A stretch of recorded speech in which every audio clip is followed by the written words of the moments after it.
I'd like to make a couple new videos for you. They'll be about vibrato, and they'll be covering the same information I've given you before. But what I want to do is try and make it very succinct. Make one video about wrist vibrato, also called hand vibrato, one video about arm vibrato.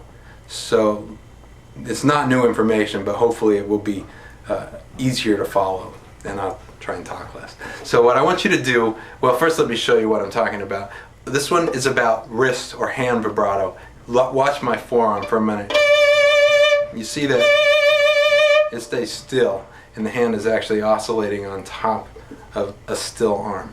So that is a hand vibrato or wrist vibrato. So what I want you to do is hold it in guitar manner under your right arm. I want you to take the base of your left thumb and set it on the ribs here like that. And I want you to actually think about a neutral position where the hand is lined up with the forearm. Okay? And we're going to start from that neutral position with our fingers very relaxed, and we're going to let the oscillation go back towards the pegs or the scroll. Now a lot of my students, when I say start this oscillation, they'll actually do it from the knuckles, and they don't even realize it.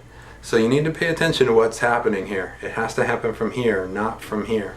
Okay, so from neutral, back, or towards the scroll, and then come back to neutral again, okay? And I want you to use the wood as a brace to keep your hand still and keep the forearm still. So it should be very relaxed, just this nice little oscillation. Okay, now take your second finger, and I want you to touch your A string, but don't press it down.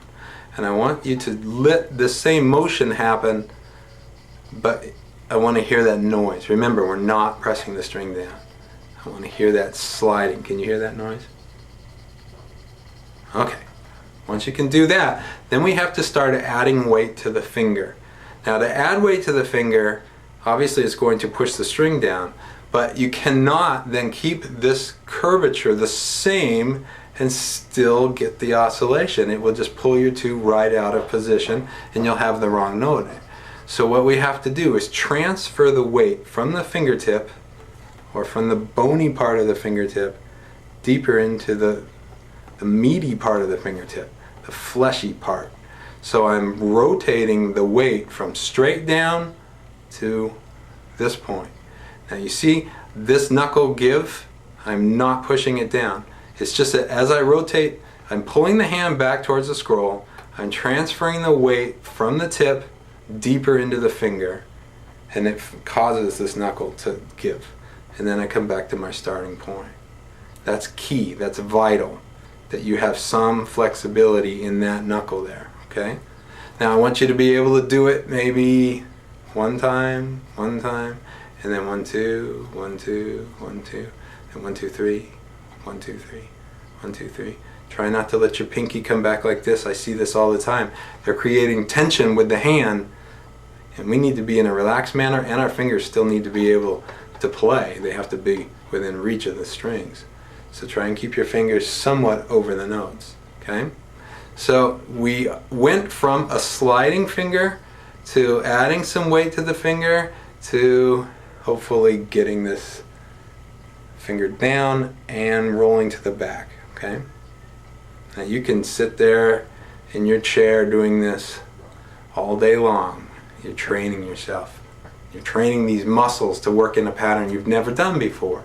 Okay? There's no real transfer of knowledge from any other skill that I'm aware of to this skill. It's like nothing else we do. Keep that in mind, be patient, and don't tense up. Alright, now we'll take the instrument, we'll hold it in playing position, we'll bring that thumb around, we'll go through the steps. Just wave or shimmer, try not to come up, okay? Then take your second finger, set it on the string, but don't press down. You're sliding or just gliding. Then add weight to the finger and try and roll from the fingertip back. Now if you can, I'm going to pull these fingers out of the way. I don't normally play like that, but that's just so you can see that transfer of weight deeper into the finger and that first knuckle come down, okay? So you'll make sure that this is still. Once you can get that going, you could actually see what kind of sound you're getting. Do it slowly. Watch for that first knuckle collapse. You might try it all in up bows. You can do it in little bursts. You'll find perhaps that there's a certain speed or a natural motion where your hand wants to go. And it'll start and then it'll spasm and it'll be jerky. You should expect that. These muscles that create this are trying to learn how to work together. That's to be expected. It's just like a baby learning to walk, okay? So I like doing this all in up bows at first, in bursts. And you can actually create a little accent by putting a little weight in your first finger. Okay, thumb comes up, first finger comes down, and then as soon as you go, you release that weight. It's called the martelé stroke. But that sudden energy can transfer. It's very hard to do something with the right hand and not do the same thing with the left. So that sudden energy in the right hand can also transfer to the left hand. Alright, so once you can get that going, you might try, you have a couple choices. You can maybe go to third finger, which I think is the next easiest one. Then get that going, go to first finger. Then I think at this point you really have to come off of the wood. Deal with 4 a little later. You have to come down. Now, to get started with the hand not resting against the body of the instrument, one thing that a lot of teachers teach is to press the scroll against the wall. You walk up to a wall and actually press the scroll right into the wall and let the wall help support the weight of the instrument. And I think it works very well. So you can actually do that and then go through the exact same motions. Another thing you can do is bring your hand down to first position, and if your peg's going the direction mine is here, the E peg, it's actually kind of in the way in first position. I have to actually be careful not to knock into it, but you can use that knocking as an exercise here. Even if the peg's vertical, you can probably still get to it. So you just start from the note and try and knock your hand back into the peg. And again, this is training your arm to go from this neutral position back and then come back to neutral. Okay? But I think that part's not so hard for most people. The part that most people find to be very difficult is how to transfer the weight from there deeper into the finger and then back up. And then to learn to sustain it. So you practice in bursts. Say you will do little bursts, and then you try and sustain it, maybe 6 oscillations, and then 8, and so on. And then you might turn your bow around.